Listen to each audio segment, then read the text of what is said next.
densidade quanto os demais países do mundo.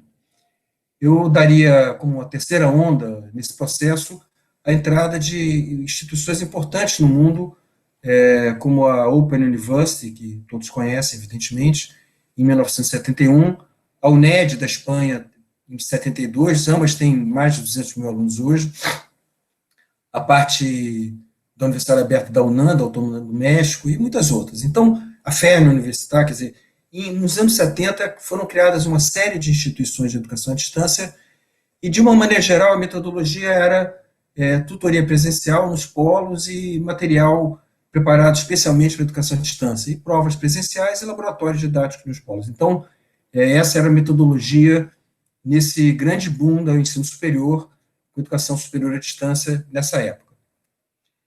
A partir dos anos 90, começou aos poucos a entrar a internet. A internet começa a entrar, e de uma maneira geral, ainda no modelo blended, né? Por exemplo, o CEDERJ nós começamos em 2000, e eu estava à frente desse projeto. Foi muito difícil conseguir imaginar como é que a gente pegaria a prática tradicional naquela época, da Open, da UNED. Eu visitei vários sistemas, né? E como é que a gente botaria a internet junto? Não foi uma coisa trivial e faz tão pouco tempo, né? Nem 20 anos. Como é que você aproveitaria essa tecnologia que se tinha das universidades dos anos 70 com a internet? Embora já tinha algumas experiências apenas com e-learning. A Universidade Aberta da Catalunha, por exemplo, foi criada para ser apenas e-learning. E era muito revolucionária nessa época, eu também visitei, era uma novidade.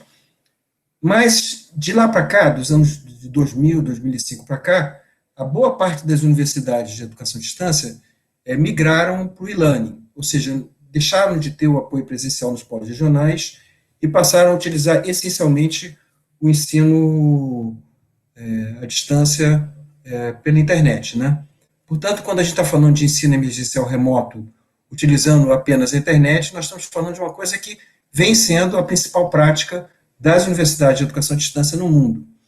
Além disso, também, nos Estados Unidos, por exemplo, em vários outros países do mundo, cada vez mais as instituições passaram a oferecer algumas disciplinas à distância. Durante um tempo, nos Estados Unidos, inclusive, se mensurava quanto de educação à distância tinha pelo número de disciplinas e aluno cursando disciplinas, e não por um modelo onde se olhava os cursos, se olhava principalmente as disciplinas. Então, nós temos um conhecimento acumulado nessa área de educação à distância relacionada com o e-learning, que é um pouco o que a gente está pensando agora nesse ensino remoto, né? E, de uma maneira geral, os resultados são bons. A Open University, a UNED da Espanha e várias outras, a Aberta de Portugal, enfim, os resultados são bons, tem muita coisa boa acontecendo no mundo, portanto, está consolidado, não existe nenhum problema manual na tecnologia, mas nós estamos tendo problemas no Brasil. E eu acho interessante fazer uma análise do que está acontecendo no Brasil, um pouco mais detalhada, porque ela cria um pano de fundo de um preconceito que permeia essa questão da educação à distância. Então, eu vou ficar aqui uns 5 minutos falando um pouco sobre esses problemas que a gente está vencendo, está acontecendo no Brasil. Eu coloquei aqui uma figura que está um pouco carregada, vocês me desculpem, mas que a linha preta é a educação à distância em termos de cursos, o número de alunos matriculados em cursos de educação à distância das universidades públicas, isso em preto aqui embaixo. E em verde é o ensino à distância, apenas de educação à distância, das universidades particulares, que é essa curva, e azul é o somatório delas.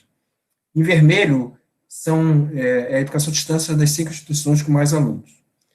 O que a gente observa é que ele começou com a experiência pioneira da Universidade Federal do Mato Grosso, para 300 professores de exercício. Essa experiência do curso de Pedagogia para professores de exercício se espalhou para a Federal de Ouro Preto, Santa Catarina, várias instituições. Logo à frente entra a educação à distância do consórcio CEDERJ. Nós tivemos esse pioneirismo, seu primeiro vestibular aberto, e começam a entrar outras universidades públicas, e o sistema privado começa a ascender lá para 2003, 2004, e ascende muito rapidamente. E nós temos uma exponenciação, aqui tem uma parte exponencial, não sei se está dando para ver, entre 2004 e 2007 e 2008, que se identificava e se identificou como muito preocupante, com indícios muito claros de baixa qualidade, né? Nós estávamos no MEC naquela época e uma professora da USP, a Paulinha Dallari, a Paula Dallari, que era no MEC assessora jurídica-chefe, ela deu a dica, ela falou, Carlinhos, não cuida só da regulação, de autorizar, vai atrás da supervisão, onde você pode botar gente na rua e tentar ajudar a consertar esse sistema. Nós criamos um grupo de 400 colaboradores e vocês podem ver que em 2008 esse crescimento se interrompeu, e alguns players saíram porque foram descredenciados e começou-se a ter passou-se a ter de alguma maneira, requalificação do sistema. Eu volto a essa figura mais à frente, mas foi, de alguma maneira, revertido esse processo. E acho que eu falo agora, e o que nós estamos vivendo hoje, infelizmente, agora olhando 2014, 2018, é um novo processo de exponenciação, essa linha verde no final, ou a linha azul, que é o somatório das duas, das instituições privadas. E com algumas tendências muito preocupantes. Eu aqui tenho um advogado que nós estamos com uma tendência muito forte de precarização do ensino superior privado. Vocês continuam me ouvindo? Tá? Vocês estão me ouvindo bem ainda? Oi? Sim, professor. Estão me ouvindo normal, bem? alto e claro. Ótimo. Excelente, muito obrigado. Então, o que nós observamos é que nós estamos com uma tendência, eu tenho pesquisado isso, depois se quiserem uma das referências, nós estamos com uma clara tendência de precarização do ensino superior privado no Brasil, com duas componentes principais. Uma delas é a concentração de matrículas em poucos grupos privados. Esse é o último dado do censo, que é 2018, não saiu 2019 ainda, mas nós temos ao todo, tínhamos em 2018, 3,06 milhões de alunos em apenas 10 grupos privados, 36% de toda a oferta de ensino superior no Brasil. E o mais grave é que a maior parte dessa oferta vinha através de educação à distância, que eu advogo algumas com problemas de qualidade. Então, um dos fatores que levam à precarização do ensino superior privado, no meu entendimento, é a concentração de matrículas com forte utilização de educação à distância. A curva de baixo mostra o percentual de alunos de educação à distância, no Brasil, em vermelho, matrículas, e em preto, ingressantes. E nós estimamos que em 2020, esse ano atualmente, metade dos alunos que ingressaram no sistema, no ensino superior no Brasil, sejam com educação à distância, e essa concentração, eu acho que os dados de 2020 vão mostrar uma maior concentração ainda, quer dizer, isso não seria muito dramático não fossem os resultados que vêm sendo apresentados por esses grupos. Eu fiz uma análise do ENAD de 2016, 17 e 18, e peguei os alunos em 2018 em cursos com ENAD 1 ou 2. Eu fiz outras análises desse tipo.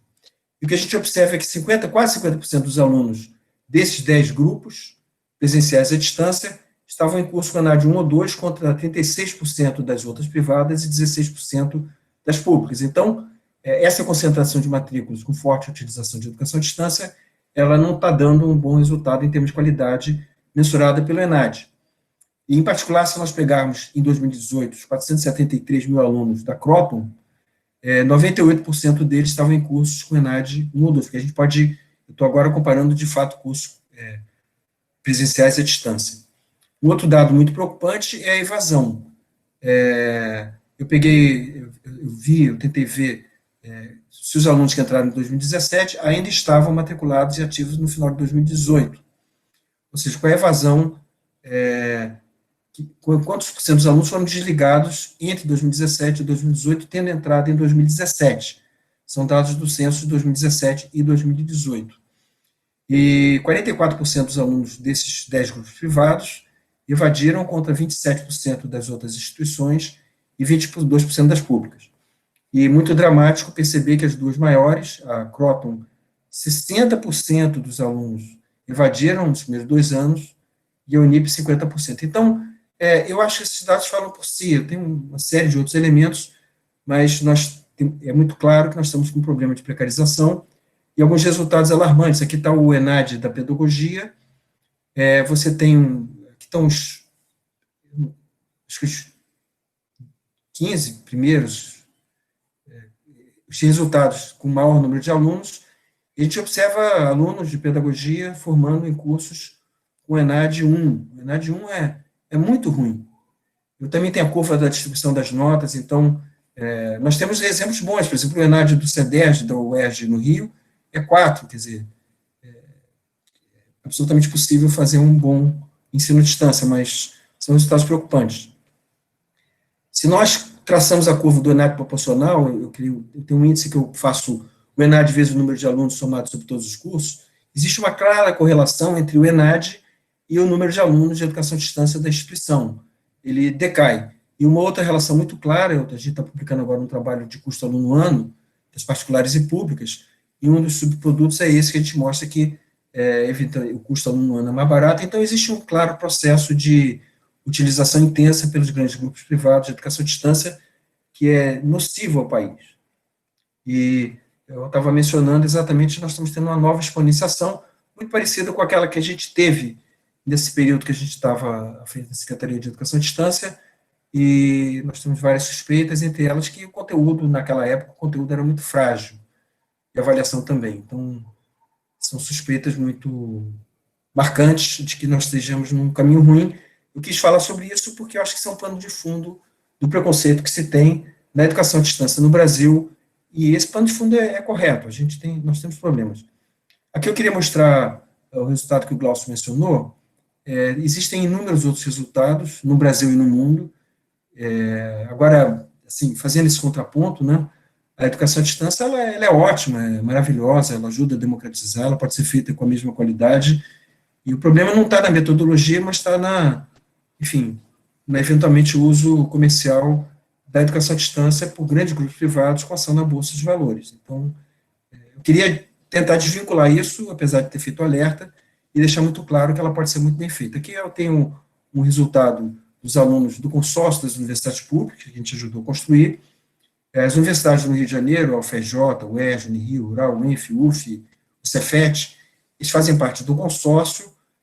As disciplinas são dadas num pool de disciplinas, e os alunos, enfim, vão se formando, tem uma formatura de uma determinada instituição, mas distribuídos ao longo delas. E eu comparei aqui os alunos formados no consórcio CEDERJ por carreira. O ENAD depende muito da carreira, não dá para comparar somando sobre elas.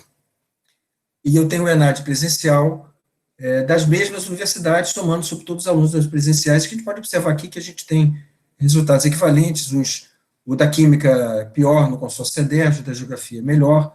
Enfim, são resultados equivalentes. O que a gente observa é que, como o Glaucio mencionou, tanto aqui no CEDERJ quanto nas experiências internacionais, a gente tem muita clareza disso. Inclusive, tinha, na época que foi criado a Educação à Distância, um jornal, No Significant Difference, quer dizer, a educação à distância estava se colocando, foi no boom dos anos 70, e tinha essa trajetória que, bem feita, não se observava grandes diferenças significativas.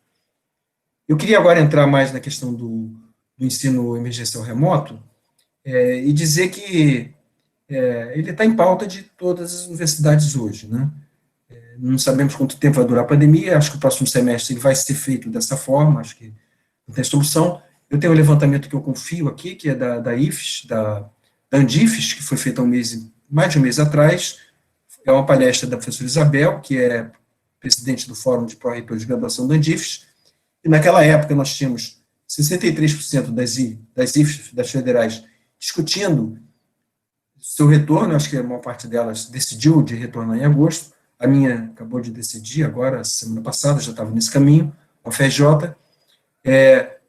Poucas não pararam, 13% parou e retornou, e naquela época tinha 17% que disse que não ia retornar. Não sei se isso mudou, esse quadro está mudando muito rapidamente, mas nitidamente, pelo menos 80%, eu acho que 80% das instituições vão estar praticando o ensino emergencial remoto.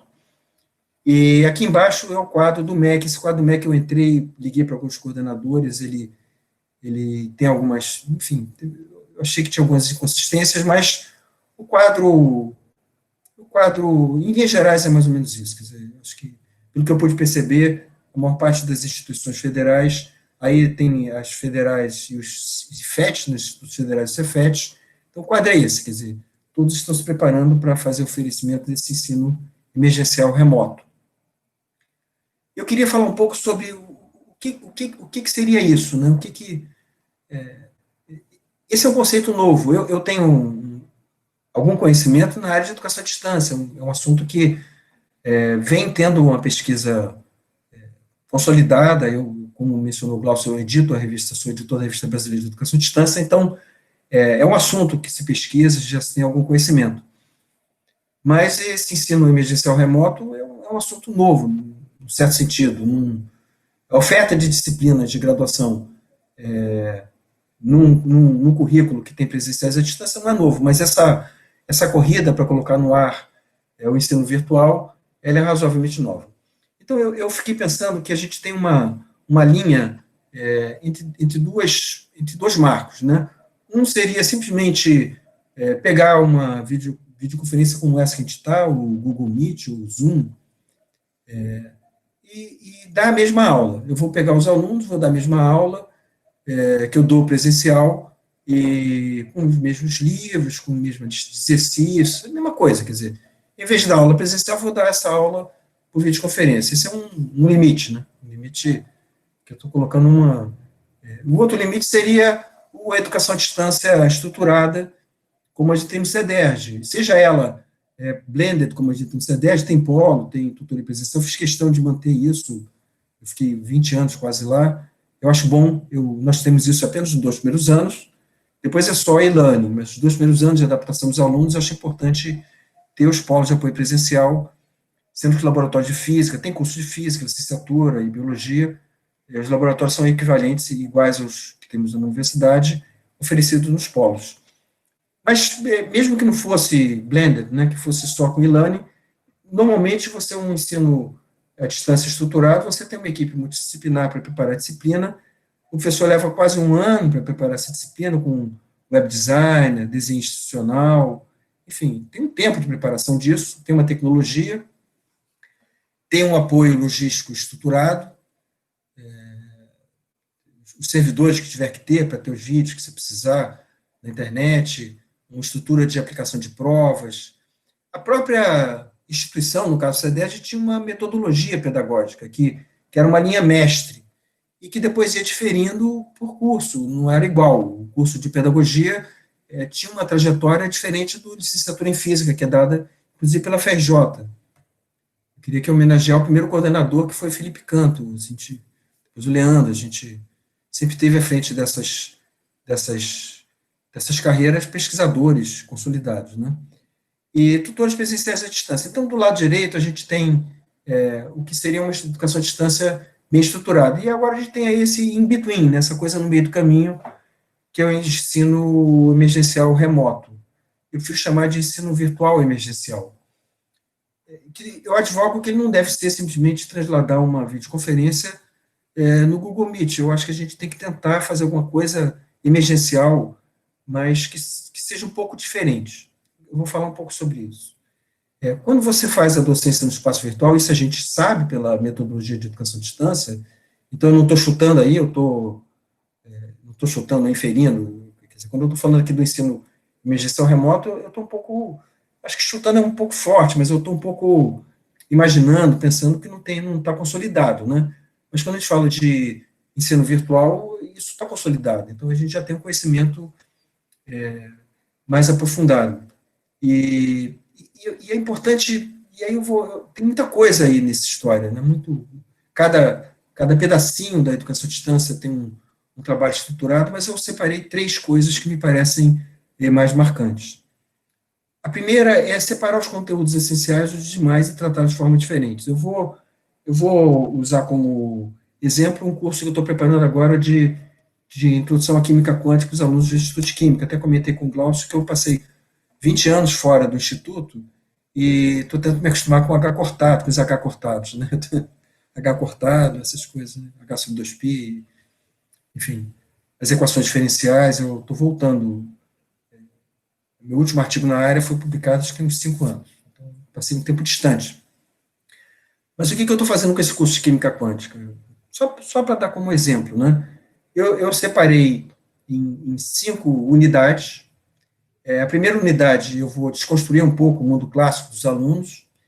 Então eu vou usar muito vídeo, eu vou tentar mostrar um pouco como é que eram as coisas em 1890, 2000, 1900, um pouco o clima na época, né, da história da época, que se tinha muita confiança que a ciência explicaria tudo, usando a mecânica clássica, o eletromagnetismo clássico, e termodinâmica clássica, né? E vou mostrar a série de Bauman, experimento, muito experimento, né? Os alunos não vão ficar, eu não vou ficar muito à frente dos alunos, eu não vou usar muita videoaula, não vou ficar dando aula. Eu vou usar essas aulas por videoconferências, a gente vai continuar tendo elas marcadas 1 ou 2 vezes por semana, mas muito mais para os alunos relatarem como é que eles entenderam esses experimentos que estão colocados. Depois eu vou fazer um módulo que eu falo dos postulados da mecânica quântica e problemas simples, enfim, e ainda vou usar um pouco o gato Schrödinger, brincar um pouco com os alunos. Depois eu começo a entrar nas equações diferenciais, né, do átomo de hidrogênio, e isso vai ser mais difícil, não tem muita clareza. Enfim, a gente tem alguns exemplos, mas aí eu vou ter que, evidentemente, entrar um pouco mais com os alunos nas aulas por videoconferência, para forçar um pouco eles a grudar nessas equações, eles têm muita dificuldade, por exemplo, na separação de variáveis e resolver essas equações diferenciais da parte radial e angular do átomo de hidrogênio. Depois eu entro em moléculas, falo um pouco sobre o seu Born-Oppenheimer, e depois eu entro de novo em uma simulação, boto os alunos para simular e calcular moléculas. E aí também eu saio fora do cenário. Eu dei esse como exemplo, dizendo que eu não vou ficar dando semana a semana, como eu faço na sala de aula. Eu vou separar em 5 conteúdos essenciais, e cada um desses conteúdos essenciais eu vou tratar de forma diferente, tentando usar o máximo possível recursos que não seja a minha aula por videoconferência, que não funciona tão bem. Funciona, mas não tão bem quanto a aula presencial. Depois, como eu tinha mencionado, eu vou distribuir dentro dessas unidades, eu dei isso como exemplo, porque a gente está no ambiente da física, acho que todos, evidentemente, vão entender completamente esse desenvolvimento. Eu vou distribuir esses conteúdos usando ao máximo possível, no caso da primeira parte, vídeo, link, história, um pouco sobre Einstein, o efeito fotoelétrico, mostrar a importância dele, história dele. E na última parte vai ser o método Radford-Hutton, acho que eu vou usar o Gaussian, né? Não tem muita clareza ainda, provavelmente o Gaussian, e para eles calcularem orbitais. Quer dizer, eu vou tentar distribuir o máximo possível esses alunos para eles executarem as tarefas e estruturar um processo de aprendizagem ativo, que é fundamental. Quer dizer, a chave da educação virtual, agora voltando para a metodologia da educação à distância, a chave é você deixar o aluno ligado, o aluno ativo. Você não está com o aluno na sua frente. Eu, quando dou aula, tenho um péssimo hábito de jogar um giz na cabeça dos alunos. Por favor, não espalhem. Já tive a infelicidade uma vez de jogar um apagador. Graças a Deus, nunca mais eu fiz isso. Mas, enfim, eu estou com os alunos, estou ligado lá, estou chacoalhando os alunos. E no espaço virtual, com certeza, isso não acontece. Eu coloquei aqui um exemplo disso, né? Na parte de cima, o que seria simplesmente transformar as nossas aulas por aula por videoconferência. Quer dizer, a gente continuar com a estrutura das semanas, tendo um livro de texto por baixo, uma lista de exercícios, e dar 4 horas de aula por videoconferência por semana, igualzinho ao que a gente faz no ensino presencial. E a outra aqui embaixo é um pouco o exemplo de juntei 3 semanas, por exemplo, na primeira unidade do meu curso de Química Quântica, e vou usar sempre um vídeo de introdução meu, que funciona bem, e depois eu vou fazer links, né? Vou tentar ser o mais criativo possível para. Eu estou mencionando o meu exemplo aqui na disciplina química quântica, mas eu estou, evidentemente, me referindo a uma série de outros exemplos que eu vejo. Estou tentando apenas exemplificar, mas é um pouco isso que se faz num curso adequado, no meu entendimento, no espaço virtual. Então, eu vou tentar, na primeira semana, botar um monte de coisa lá e fazer, por exemplo, uma videoconferência com uma discussão participativa, quer dizer, tentar trazer isso para outros elementos. Eu esqueci de colocar aqui uma transparência que é importante, que é o seguinte: que eu coloquei ontem eu fiz eu tratei do mesmo tema. Eu não acho que o essencial hoje é a plataforma, quer dizer, você tem, eu gosto do Moodle, eu acho o Moodle bastante completo, muita gente usa o Google Meet, também é legal, também, o Moodle é legal porque ele tem mais recurso, ele estrutura a unidade, é mais natural na estruturação da unidade, você bota uma coisa depois da outra, é muito fácil de usar para físicos, então, absolutamente trivial. Mas, mas o Google Meet, por exemplo, também é uma plataforma que permite o Google Classroom. E muitas vezes não se usa nenhuma delas. Você vai fazer uma lista de WhatsApp com os alunos, vai mandando eles fazendo coisas e vai fazendo a, a sua videoconferência participativa. Então, eu não acho que o relevante aqui é isso. Né? O relevante, eu acho que aqui está um exemplo do Moodle. O Moodle tem uma série de aplicativos de atividades e de recursos. Então, o importante é experimentar as ferramentas, ver como é que elas se encaixam, rechear com vídeos simuladores, estou me repetindo, né? Mas, assim, duas coisas fundamentais. Tá? Criar um ambiente virtual ativo, isso é fundamental, eu acho, e estar presente no dia a dia da batalha dos alunos. Eu volto a falar sobre isso em poucos minutos, daqui a pouquinho. E tomar cuidado com alguns componentes, né? Eu vejo muitos amigos meus e colegas acharem que a videoaula, ela estrutura um curso. A videoaula é diferente da aula por videoconferência, né? Nós temos hoje a felicidade, cada vez mais, de contar com aplicativos free ou muito baratos de videoconferência, e o que nós estamos fazendo seria, né, uma videoconferência diferente da videoaula, que é estática, você não tem interação com os alunos. Ela entra no Moodle, o aluno clica e assiste assincronamente. A gente está fazendo uma coisa síncrona. E essa videoaula, ela é ótima, no meu entendimento, quando dura menos de 5 minutos. Ela inclusive, muito informal. O Moodle, por exemplo, você clica, você grava, ela já entra direto, já tem um aplicativo para fazer isso. Com 10 minutos ela pode ser razoável. Mais de 20 minutos, a pessoa tem que ser boa. Mais de 30 minutos, acho que é um trabalho mais para profissionais. Nós tínhamos no CEDERJ uma equipe profissional que nós terceirizamos, nós contratamos, que quando a pessoa queria fazer um vídeo um pouco mais elaborado, com mais de 10 minutos, a gente mandava essas equipes e ela fazia. Então, a mesma coisa com o fórum, né? O fórum não é muito trivial de fazer, então é muito importante ficar atento com esses elementos, fazer e ver qual é a reação dos alunos com relação ao fato que ele está realmente funcionando. Eu queria mencionar, e vocês, claro, que já sabem, que vocês estão aí do lado, que tem uma série de experiências que me parecem bem-sucedidas, né? Eu tenho aqui no boletim da SBQ o Ítalo Mazzari, que é o coordenador de graduação do Instituto de Química da Unicamp. A Unicamp, como vocês sabem, ela não parou, né? Ela entrou direto, teve uma pausa de acho que um mês, depois começou com o ensino remoto, ela procurou disponibilizar para os alunos acesso, enfim, vocês estão aí do lado, vocês estão certamente sabendo muito mais que eu, mas eu gostei desse relato do Ítalo. Ele disse que as disciplinas teóricas no primeiro semestre foram todas conduzidas, principalmente com o Google e o Google Classroom Moodle, quer dizer, estão fazendo alguma coisa provavelmente nesses dois limites, né, entre apenas usar o Zoom, o Google Classroom como aula por videoconferência e educação à distância mais estruturada. E eles disponibilizaram uma série de sítios com material virtual, isso tem outros no mundo, a gente tem bastante material já disponível na internet. E o que eu achei muito legal, que eu pensei do relato dele, é que 100% dos docentes já estão atuando nas disciplinas virtuais, primeiro semestre teóricas e agora também experimentais. E o que eu gostei muito é que a participação dos alunos tem sido alta nas atividades conduzidas, quer dizer, e aí eu queria voltar àquela apresentação que eu coloquei antes. Eu acho que a gente pode estar aqui diante de uma experimentação no ensino virtual emergencial que pode ser até melhor do que a educação à distância estruturada. Por quê? Porque eu vejo a educação à distância com escala, como a gente tem no CEDERJ, com um problema, que é a mediação pelos tutores em turmas muito grandes.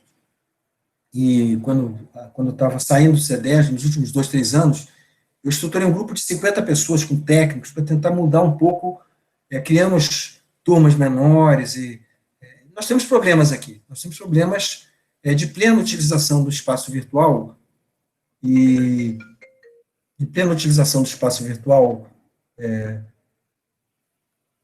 com essa dinâmica. Então, eu acho que nós vamos estar, talvez, numa trajetória muito interessante, eu acho, que é... Desculpa, está entrando uma ligação aqui, estou cancelando. Que é... Nós não vamos ter uma coisa estruturada como tínhamos, como temos no CEDES, por exemplo, na Open University. A Open, inclusive, tem uma tecnologia maravilhosa, acho que é a mais de ponta, né, de Espanha e outras que a gente tem. Mas, por outro lado, nós vamos ter uma coisa que é o professor com seus 30 alunos, eu acho que não deveria ser maior que 30 alunos a turma, e ele vai estar presente. Por isso que eu fiz questão de colocar aqui que é muito importante estar presente no dia a dia da Batalha dos Alunos, né? Eu acho que essa trajetória nossa, ela pode ser muito legal. Eu estou achando que nós vamos ter exemplos muito interessantes desse ensino virtual. Eu já estou terminando. Nós não sabemos quanto tempo vai durar o espaço virtual, o isolamento social, me perdoem, e certamente o próximo semestre vai ser remoto, acho provável que não seja. E o que eu tenho visto é que nós não temos uma equipe multidisciplinar como temos no CEDERJ, por exemplo, né? Então, eu acho que investir na capacitação de professores é muito legal, na troca de experiência. E o que eu tenho visto no meu departamento, por exemplo, a gente está começando a trocar as experiências, a gente vai se autocapacitando, estou tentando ajudar, outras pessoas já têm experiência também. É muita criatividade, né? Mas, principalmente, tem muita clareza que você não está com o aluno na sua frente. Eu imagino que muitos de vocês já têm experiência de fazer ensino, educação à distância, então vocês me desculpem estar falando o óbvio, né? Mas eu acho que é principalmente entender, não estamos com os alunos na nossa frente, ele pode estar dormindo e a gente não vai poder chacoalhar ele na cadeira. Então, é muito importante criar processos em que esse aluno esteja ativo, criar processos que esse aluno possa participar, né? Como eu estou tentando nessa disciplina de química quântica. Eu tenho certeza que na hora que a gente calcular os orbitais moleculares, eles têm, na química, eles não conseguem entender muito bem os orbitais moleculares e vêm usando, né, nas inorgânicas, nas orgânicas. E a minha experiência presencial, quando eles calculam, eles abrem uma luz para eles, né, com espectroscopia. Então, por exemplo, eu vou tentar ver se eu vou trazendo eles, mesmo com átomos, a calcular esses orbitais. Então, isso é um exemplo de aprendizagem ativa. Ele está produzindo enfim, um dos exemplos, né? Então, eu acho que a gente tem que estar com essa criatividade muito intensa, pensando nessa questão do aluno. Acho que é isso. Eu vou tentar sair da apresentação. Deixa eu voltar para o... Pronto. Acho que essa... Muito bem, Oi. Carlos. Eu agradeço a sua apresentação. Vanderlei, você, se quiser, conduza aí a discussão. Não, você pode conduzir a discussão. Eu só tenho algumas perguntas para fazer. Se eu puder ser o primeiro, eu faço. Começa fazendo, então.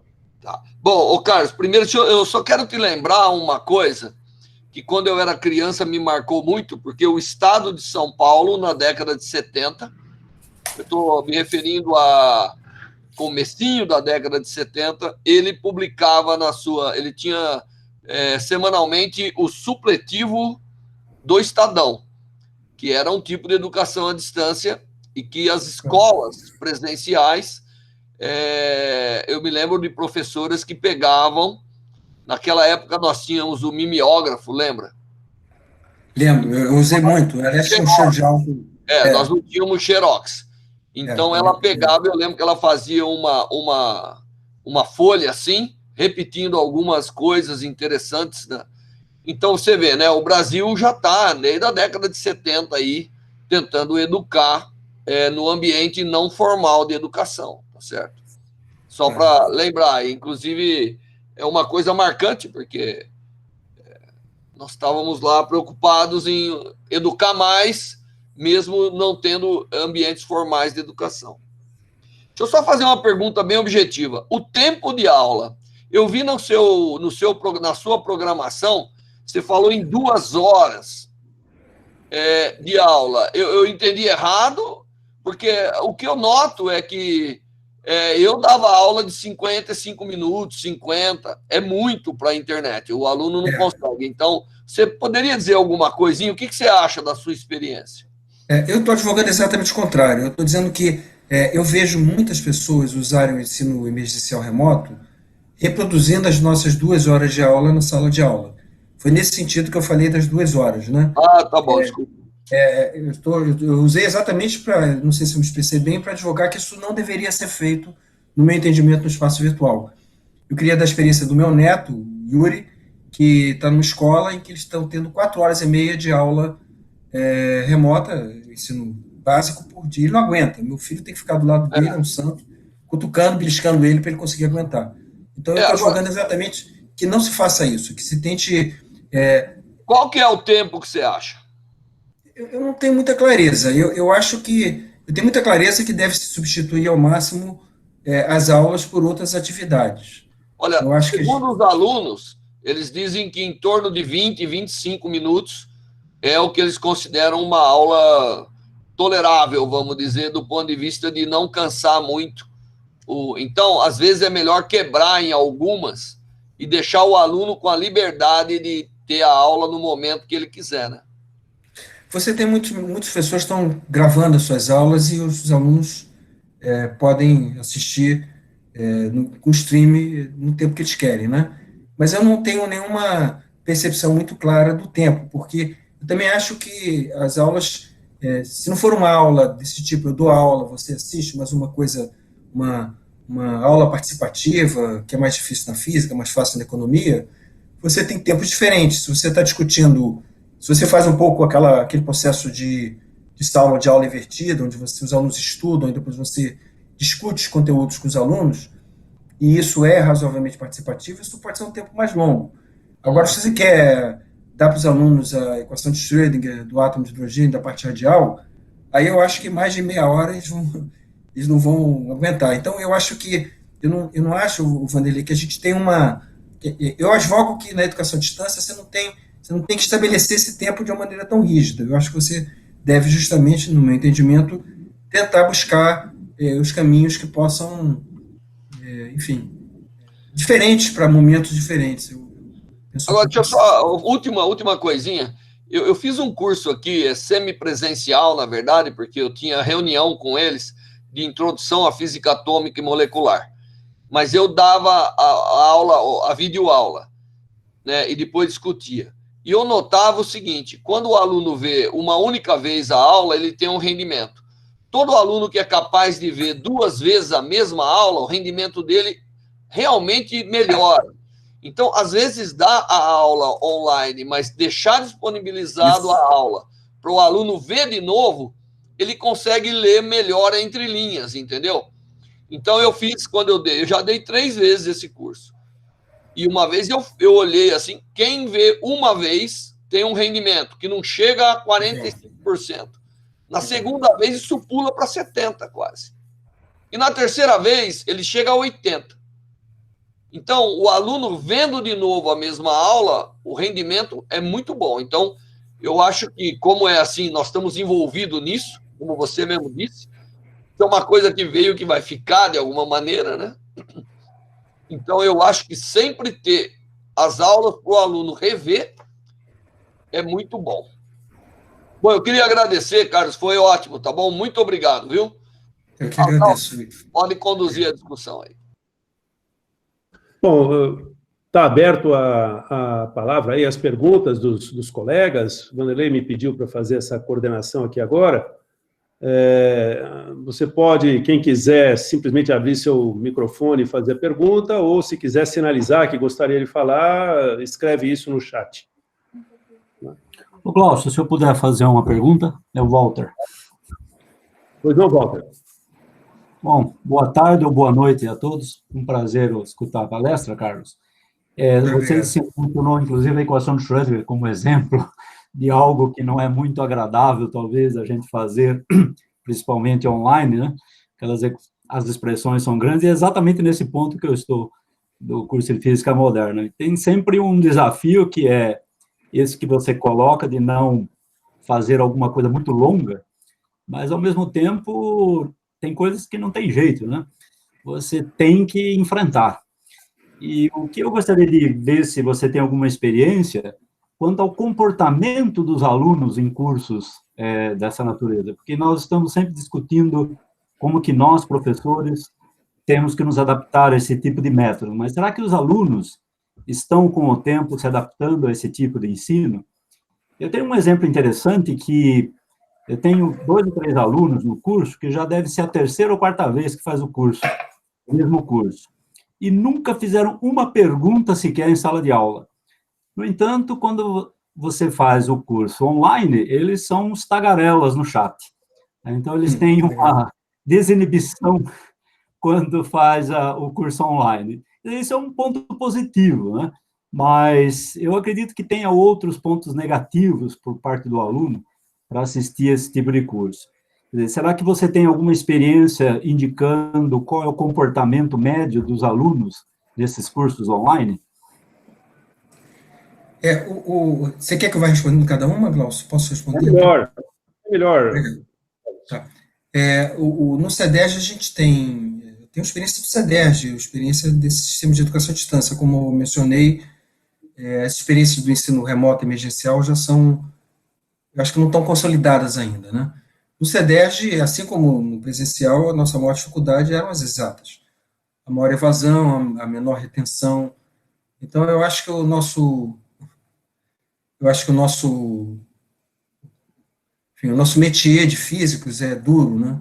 Ele é duro porque o comportamento dos alunos de educação à distância no CEDERJ na área de matemática, de física, é mais ou menos equivalente ao do presencial. A gente tem muita dificuldade de fazê-los vencer seus cursos.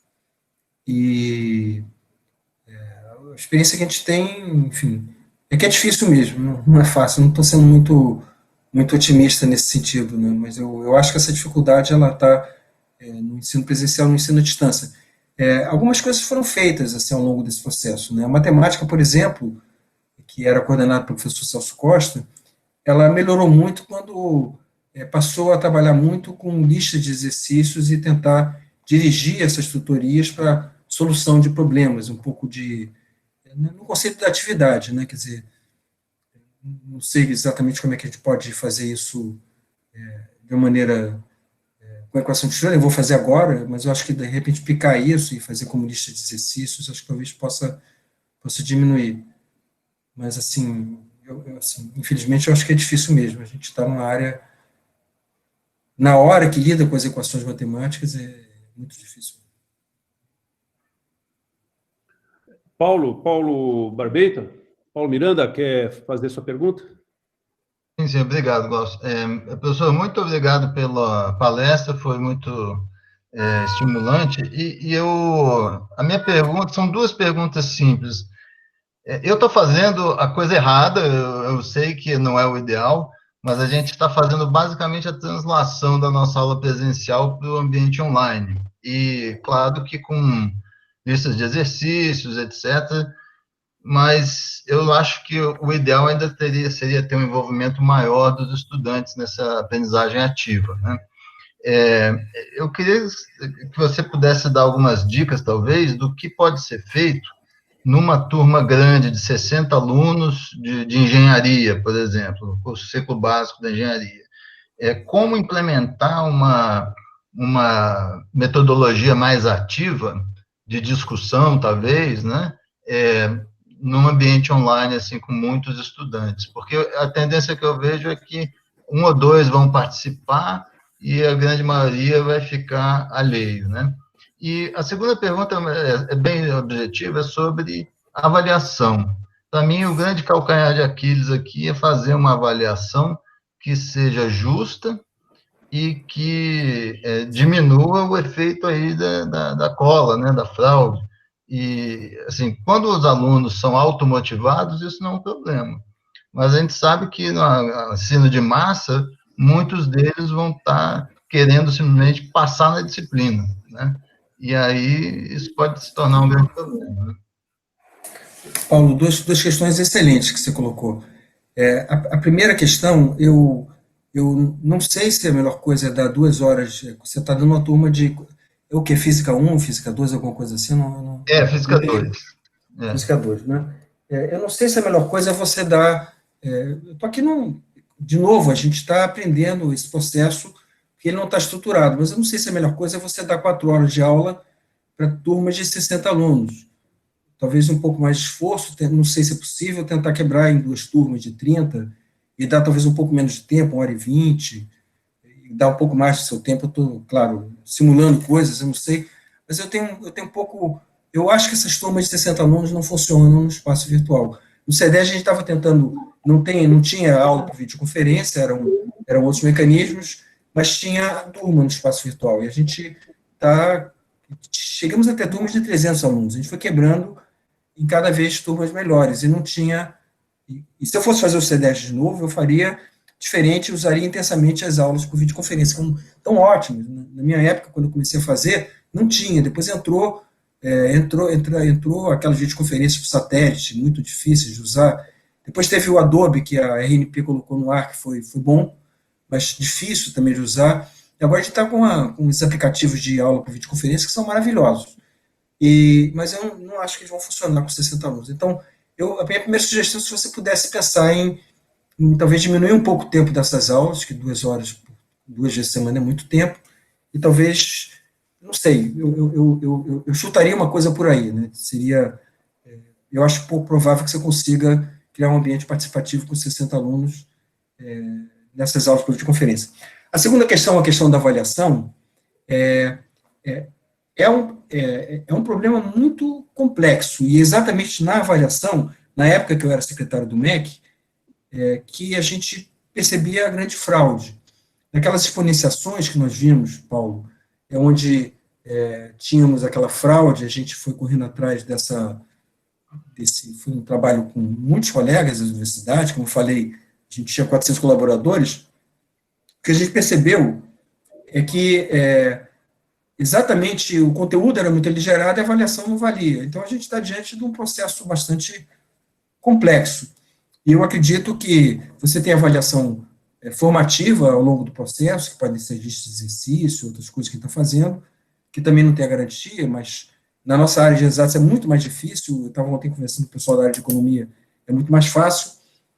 E eu acho que as provas têm que ser presenciais, a gente não pode dar elas agora. Então, eu acho que a sua preocupação é absolutamente correta. Eu acho que nós vamos ter aí alguma perda, talvez. Isso vai acontecer. Nós vamos ter alguma perda nesse processo, mas eu acho que essa perda não justifica que todos os alunos percam os semestres, percam um ano da vida deles. Então, eu acho que isso tem que estar muito claro, tem que ter muita clareza de que, ainda mais na área de exatas, a avaliação somativa, as nossas famosas provas, na frente dos alunos, o CEDES ele tem 3 provas presenciais por semestre. 3. A Física 2, por exemplo, que você está dando, nós temos 3 provas. Nós temos a primeira avaliação à distância e a avaliação presencial, a primeira. A segunda formativa à distância, a segunda presencial. E uma prova final. Então, eu advogo, e quando eu era secretário do MEC também, a gente impôs isso na regulamentação, de que tem que ter uma avaliação somativa, 1 ou 2, com percentual grande. Não vejo nenhuma solução nesse momento. O Moodle está criando um ambiente mais seguro agora, quer dizer, começam a aparecer algumas soluções em que, de alguma maneira, você pode aplicar uma prova para o aluno, ele fica 2 horas lá, e pode ser um pouco mais seguro. Então, mas eu acho que garantir, eu acho pouco provável que possa garantir, ainda mais que nós não podemos exigir dos alunos de ter um ambiente seguro, né? A gente está com o Glaucio, por exemplo, na sua chácara, eu estou morrendo de ciúme, de inveja, viu, Glaucio? Você está na sua chácara, ele está lá, a internet dele não é tão forte, pelo que eu entendi. Então, imagina se o Glaucio estivesse fazendo a prova Física 2, claro que ele ia gabaritar totalmente a prova, mas ele poderia cair a internet dele no meio. Então, isso é um assunto ainda que eu acho não muito resolvido, e acho que é um ônus que nós vamos ter que pagar para não interromper o período letivo, né? Eu acho que logo que chegar o período letivo normal, é preciso retomar completamente. Algumas pessoas estão pensando em deixar as provas para depois que passar a pandemia, mas eu acho isso uma judiação com os alunos. Eu tenho visto alguns colegas, porque, imagina, eu estou estudando, depois de 2 meses eu quero fazer uma prova do primeiro bimestre do conteúdo de Física 2, e eu vou fazer daqui a meio ano. Então, enfim, é um assunto difícil mesmo, viu, Paulo? É difícil, mas eu acho que a gente vai ter que abrir mão um pouco disso e seguir em frente. Essa é a minha opinião. Muito obrigado. Deu para sentir que eu não estou sozinho nesse barco, então. Javier? Bom, boa tarde a todo mundo. Eu gostaria da palestra, muito interessante. Realmente a gente tem muito que aprender nessa área de ensino à distância, devido a foram desenvolvidas as coisas. Realmente a gente ficou meio como que pego de surpresa, né? E a gente às vezes não tinha tantas ferramentas para discutir essas coisas. Eu também estou no curso de física como o Paulo, e mais o que eu queria fazer um comentário no ponto principal da atividade participativa. Você recalcou, ressaltou bastante de que o ponto principal de todo o ensino à distância é a participação do aluno, incentivar de uma forma a participação do aluno. A diferença que eu vejo é que aquele aluno que vai começar um ensino à distância, ele já vem conscientizado de que essa participação dele é fundamental. Porque ninguém vai fazer as coisas por ele, ele vai ter que ter uma atitude mais participativa. Ele já vinha com essa ideia de participação. No meu caso, eu também tenho uma turma de 66 alunos, Física 1, Engenharia. Os caras chegaram com uma ideia totalmente diferente. E de golpe eles são enfrentados ou confrontados com uma ensino EAD à distância, e eles não têm esse costume, eles não aprenderam no ensino médio que tinha que ter participativo. O nosso ensino médio tem essa falha. O nosso ensino médio ensina a eles a resolver o Enem, a prova, mas não ensina a eles a participação, que eles têm a atividade de pensar, de discutir, de ter ideias próprias, de confrontar ideias. Então, esse ponto principal de como a gente conseguiria, nos alunos que chegam à universidade, motivar essa atividade participativa.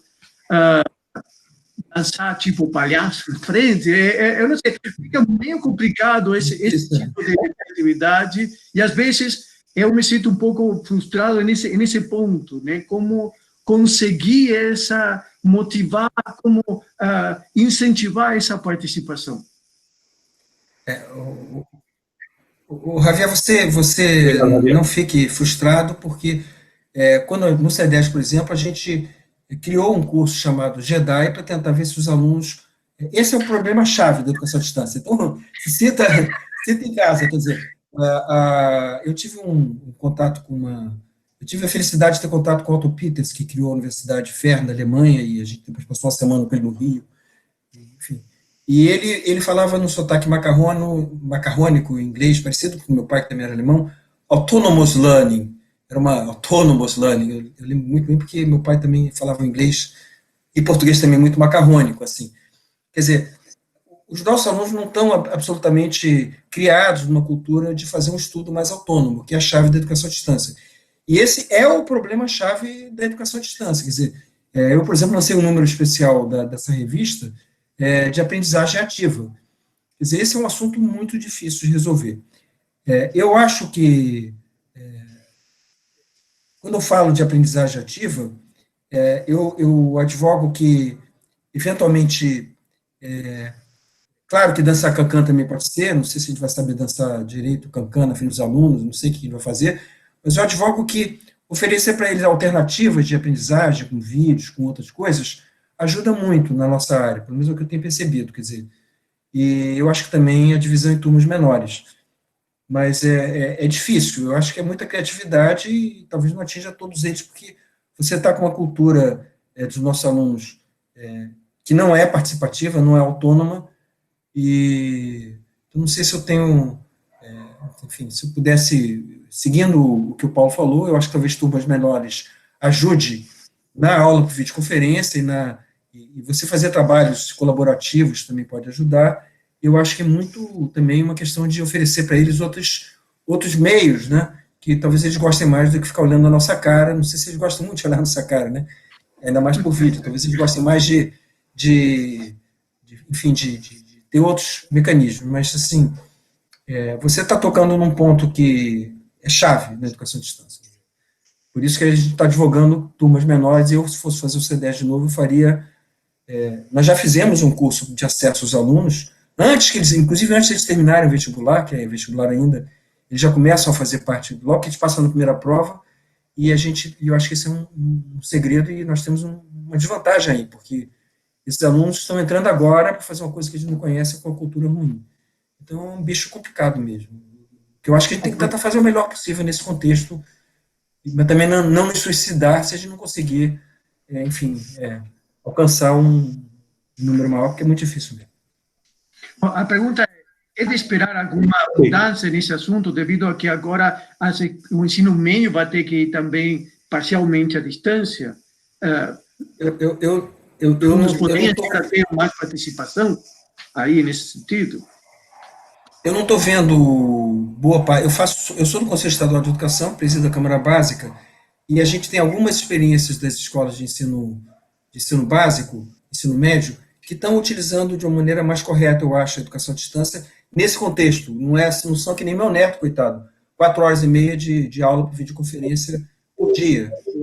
Então, talvez para esses alunos que estão passando por essa experiência, sim. Para os outros que estão simplesmente recebendo aquela carga de aula por videoconferência igual ao presencial, eu acho que eles vão ficar ainda mais aborrecidos com o ensino. Vai ser o contrário. Eles vão falar, pô, não quero estudar, quero ser jogador de futebol, sei lá o quê. Então, eu não tenho ainda essa clareza. Ok. Eu acho que essa nossa experiência... Desculpa, Glaucio. Eu acho que essa nossa experiência, essa sua experiência, essa minha, e de todos nós aqui do Paulo, essa sim pode trazer... nós vamos ser obrigados a fazer uma coisa que tenha mais autonomia do aluno. Eu acho que isso pode ser legal, o que eu falei, acho que a gente pode estar aí numa trajetória de aprendizagem difícil, mas que pode, enfim, eu estou otimista, a gente pode, os nossos alunos estão oferecendo alguma coisa de diferente que pode marcar no futuro. Desculpa, Glaucio. Então, eu só ia dizer que nós temos mais duas perguntas a serem feitas, o professor Luiz Agostinho e o professor Dudu Azevedo. E eu vou adicionar a minha pergunta também, eu não tive a chance de fazê-la, então nós faremos 3 perguntas, já estamos com o horário meio avançado, então eu vou fazer uma pergunta, o Tim também, Eduardo também, você anota as 3 e tenta responder as 3, para a gente não estender muito o teu horário e o horário dos colegas que estão na linha, tá? Então, a minha pergunta é muito simples, é dizer o seguinte, você não tem hoje, no universo da internet, uma pletora de cursos equivalentes a esses que nós estamos dando, que estejam sendo e que já foram pensados no mundo, né, no exterior, e que possam nos inspirar? Quer dizer, você não tem hoje exemplos interessantes, onde você, por exemplo, para dar suas aulas aí de química quântica, você não achou um curso de química quântica online legal, com exemplos, com vídeos, com links, com figuras, enfim, coisas que possam te ajudar? Quer dizer, será que nós estamos aproveitando isso da melhor forma? Então, essa é a minha primeira pergunta. Agostinho. Oi. Olá. Bom, Carlos, primeiramente, parabéns pela palestra, que está ajudando muito a gente aqui, que somos aprendizes de ensino emergencial remoto, né? Mas a minha não é uma pergunta, mas sim um pedido de sugestão, uma sugestão, que é o seguinte: nesse semestre, foi o meu primeiro semestre dando aula online, né? Que o emergencial é dos dois lados, é nosso, né? A gente teve que passar de uma maneira emergencial para dar aulas online, mas os estudantes também, eles estão trancados dentro de casa, né? De repente foram trancados dentro de casa e tem que assistir esses chatos falando na internet sobre isso daí. E o que eu noto ao longo do semestre é que o semestre é longo e eles não têm ainda uma disciplina para se organizar, porque eles não estão fazendo só uma disciplina, a minha disciplina, estão fazendo de outros professores também, né? Então, o que eu noto que está pegando muito é essa falta de disciplina deles, né? De se organizarem para mastigar o conteúdo que foi passado, né? Então, a pergunta é, você tem alguma sugestão para a gente de como organizar o conteúdo, ajudando eles a se organizarem disciplinadamente para digerir esse conteúdo, tá certo? Tudo bem, das mais variadas formas, vídeos, videoconferência, tudo, mas eu acho que a gente poderia ajudar mais os estudantes neles se organizarem nessa digestão dos conteúdos e, inclusive, horários, né? De fazer uma grade para fazer em tal horário isso, tal horário aquilo, não sei. Você tem alguma sugestão sobre isso? Muito obrigado. Dudu?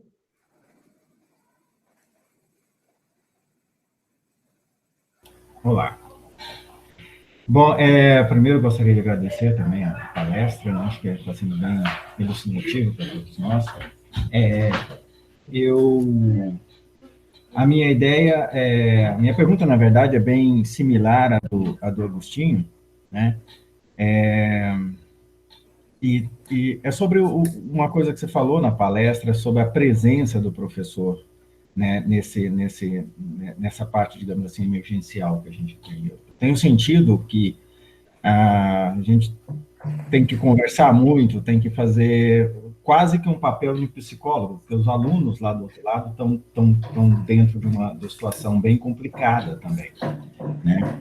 E então eu queria ouvir um pouco, né, de que tipo de transformação você acha que nós temos que ter nesse sentido, principalmente nesse momento de pandemia, né, onde eu acho que o psicológico está afetando todos, não só os alunos, como nós também. Tá, eu vou... É isso, né? Posso mandar brasa, né, Glaucio? Então,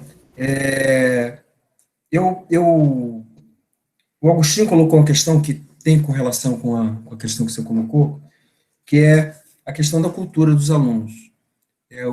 Esse é um ponto muito difícil, né? Os alunos, a disciplina que eles precisam para a educação à distância não é igual à disciplina que a gente espera deles no ensino presencial. Isso a gente tem essa clareza, né? Nesse curso que a gente faz com os alunos no CEDERJ, ele tem um dos tópicos é exatamente essa questão da organização do tempo da disciplina para o estudo. A gente pode disponibilizar, talvez, eu posso pedir para o pessoal do CEDERJ disponibilizar. Tem outros lugares que têm esse tipo de material, quer dizer, talvez uma possibilidade seja tentar reunir um material global para os alunos, como a gente tem no CEDERJ, para dar algumas dicas de como os alunos se disciplinam, né? Não é muito diferente para todas as disciplinas, quer dizer, eu não vejo que você deveria, pelo menos assim, impressão minha, né, vocês estão praticando e está sendo muito legal essa nossa conversa, que eu estou falando com pessoas que estão praticando, né, e muito interessante, vocês estão com uma experiência muito, muito consolidada muito consolidada não, vocês estão com essa experiência andando, acho que valeria a pena até tentar fazer um relato dessa experiência e ver essas dificuldades, a gente levantar elas, como está acontecendo em outros lugares também. Mas, de qualquer maneira, eu acho que essa dificuldade da organização do aluno, do estudo do aluno, ela se expressa em todo o universo da educação à distância, de todas as instituições de educação à distância do mundo, e essa é a área que eu tenho um conhecimento maior, de uma maneira geral, ou quase todas, procuram, na entrada do aluno no sistema de educação à distância, ter um módulo, um formato, para ajudar ele a se organizar. Então, eu acho que talvez valesse a pena o Instituto de Física da USP, de São Carlos, tentar coletar um material desse tipo e tentar passar para os alunos para ver se consegue ajudar eles, de uma certa maneira, a se organizar no tempo. Depois eu posso passar para o Glaucio, o que a gente tem no CEDERJ, e isso pode ser legal, isso pode ajudar os alunos, porque é difícil. Isso é uma outra, a questão da aprendizagem ativa é uma dificuldade, e outra dificuldade é mudar essa cultura do aluno na questão da participação, do autonomous learning, e na questão da sua organização no tempo e a disciplina que ele precisa ter. Eu acho, Eduardo, que esse acompanhamento dos alunos, ele se dá muito por atividades, quer dizer, você está passando atividade para os alunos e tendo feedback das atividades, um fórum, uma lista, isso, aquilo, e lá você, pelo menos assim, o que a gente percebe nesse processo de interação com os alunos, de novo, na experiência que a gente tem na educação à distância, é que essa interação, já que o Zoom, o Google Meet não era muito utilizado, essa interação se dava muito através das atividades, quer dizer, pegar um ganchinho do aluno que entrou para fazer uma dúvida, ou dentro de uma atividade, num fórum, uma atividade de fórum, e puxar ele para dentro do espaço virtual, no chat, e puxando ele, criar uma relação que é uma relação diferente da sala de aula. Então, eu acho que trazer os alunos através das atividades, através de fóruns, os chats e tudo mais, incentivar eles, elogiar eles e estabelecer uma relação diferente daquela que a gente tem no espaço presencial. Isso está um pouco confuso agora com a entrada muito forte do Google Meet e do Zoom, porque a gente também pode ter isso de uma maneira, como o Javier falou, tentando fazer como a gente faz na sala de aula, dançando cancan e ver se os alunos ficam mais atentos, mas tradicionalmente no espaço virtual o que se faz, o que se fez esse tempo todo, é trazer os alunos nessa relação, chamar pelo nome, fazer uma relação pessoal com eles através de atividades e fórum. E Glaucio colocou uma questão super interessante, eu não achei, Glaucio, um curso de Química Quântica. Eu vi, por exemplo, na Univesp, um curso em que se utilizava intensamente, até era foi um prazer ver, tinha videoaulas do nosso amigo físico de lá, esqueci o nome dele, você certamente sabe quem é, onde ele tinha aulas estruturadas por videoconferência, de física moderna, por exemplo, não lembro o nome dele, certamente você vai lembrar. Gil da Costa Marques? Hã? Gil da Costa Marques? O Gil. Só podia ser o Gil, né, que é um cara que está ligado nisso. Nosso amigo Gil. Mas eu não vi nenhum que tivesse as características, nem aqui nem fora. Eu posso não ter achado. E quando eu fiquei um pouco frustrado, a gente tentei achar coisas no mundo que tivessem essas características. No caso do meu curso específico, eu não achei. Achei componentes. Achei a experiência de Rutherford, achei várias coisas que são componentes, né? Mas eu não consegui encontrar, Glaucio, nenhum curso estruturado. Posso não ter conseguido procurar direito, né? No CEDERJ, eu não vi esse caminho ser seguido, trilhado pelos professores. Eles preparavam com a sua personalidade seus cursos.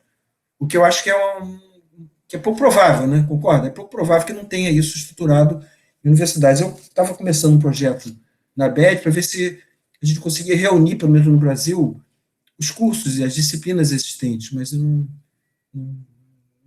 fui bem sucedido até agora nisso. Então, eu acho que nem você, Glaucio, que isso deveria ser um banco disponível no mundo todo. A gente tem componentes estruturados e eu posso não ter sido eficiente nessa minha busca desses cursos estruturados. Eu não achei, mas eu vou continuar procurando. Se eu achar, ótimo, porque eu vou pegar, não vou deixar de fazer o meu, mas eu vou, claro, pegar alguns pontos que eu estou com dificuldade exatamente, como, por exemplo, como é que eu vou descrever, como é que eu vou desenvolver a parte radial do átomo de hidrogênio. Eu fico pensando nos alunos, como é que eles vão acompanhar, enfim, a resolução dessas equações. E se tivesse ideias boas, tem de outras disciplinas, mas eu não achei, tá, Glaucio? Não consegui encontrar. Ok, Carlinhos, eu quero te agradecer muito, são 6h20 agora. Como você bem disse, aulas muito longas acabam, né, perdendo a atenção das pessoas. Nós não vamos cometer esse erro aqui com o professor e com nós que estamos aqui do outro lado como seus, né, convites. Quero agradecer profundamente a tua colaboração, a tua participação e, se você puder, disponibilizar alguns desses materiais que você disse que tem na CEDERJ de como ajudar o aluno no início dos cursos para que ele se estruture, se organize. Nós tivemos uma participação aqui bem legal, 45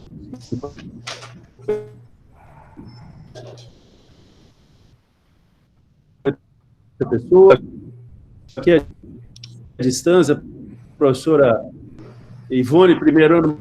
Eu acho que travou, Glaucio. Mascarenhas, a nossa decana aqui do Instituto está assistindo a tua aula. Então, está previsto. Então, eu quero agradecer.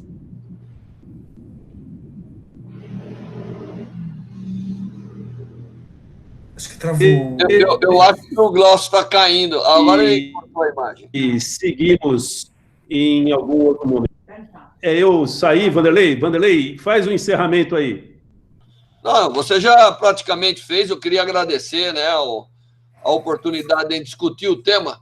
Esse tema ele é extremamente importante de ser discutido.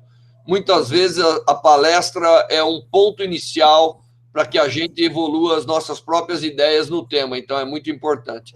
Eu tenho certeza que mesmo o palestrante sempre acaba refletindo, quando dá a própria palestra, um pouco mais, né? Você sai sempre sabendo um pouco mais do que começou. Isso é muito bom. Eu queria agradecer muito, e eu queria agradecer a todos os colegas aí do Instituto que ficaram até o fim da discussão, porque é um tema que interessa a todos. Muito obrigado, e eu espero que você tenha um bom retorno para sua casa. Obrigado, Vanderlei. Olha, muito obrigado a todos. Você tem toda a razão, foi muito interessante conversar com pessoas que já estão praticando, foi ótimo. Eu que agradeço, muito obrigado. A dona Ivone quer falar um pouquinho. Um pitaco. É o seguinte, você conhece muito bem que existem pessoas, inclusive você, que já deram muita aula, inclusive através de televisão. E eu sinto que tanto os professores universitários como os professores presenciais da sala de aula, eles têm muita resistência a usar os materiais didáticos que nós colocamos à disposição. Nós tivemos uma participação uma vez fazendo experimentos. Nós fizemos mais ou menos uns 80 experimentos para ensino de segundo grau. Olha, eu posso dizer que o retorno que eu tive, junto com os outros participantes daquele projeto do MEC, foram insignificantes. Depois eu fiz um projeto em que eu mandava o endereço de cada coisa dessas que a gente fez para os professores da nossa rede aqui. Também o retorno foi mínimo. Então, acho que falta educação, inclusive, para nós usarmos os recursos que estão até disponíveis para enriquecer as aulas que a gente tiver que dar. Você não precisa... Por exemplo, nós gastávamos às vezes mais de uma semana montando o equipamento, tirando umas boas fotos, fazendo o experimento da maneira bem clara, e, infelizmente, isso não foi usado pelos alunos do segundo grau. E o próprio MEC tem um repositório imenso, que não é bem organizado. Então, nós tínhamos o nosso repositório separado para fazer com que ficasse mais fácil o acesso. Infelizmente, falta esse treino que deveria ser dado nas escolas de educação. Nas nossas faculdades de educação, deveria se treinar as pessoas, os professores, que muitas vezes não têm uma formação muito completa nas diferentes áreas, a usar esses recursos que estão disponíveis. Aliás, acho que foi essa a pergunta do Glaucio. Por isso é que eu estou voltando a esse assunto. Muito obrigada, viu, Vanderlei, pela oportunidade de falar. Eu que agradeço. Só um comentário rápido. Eu estava à frente dessa organização, desse Banco Internacional de Elementos Multimeios, e chegou a ter 2 milhões de acessos por mês, professores das escolas. Depois ele desandou.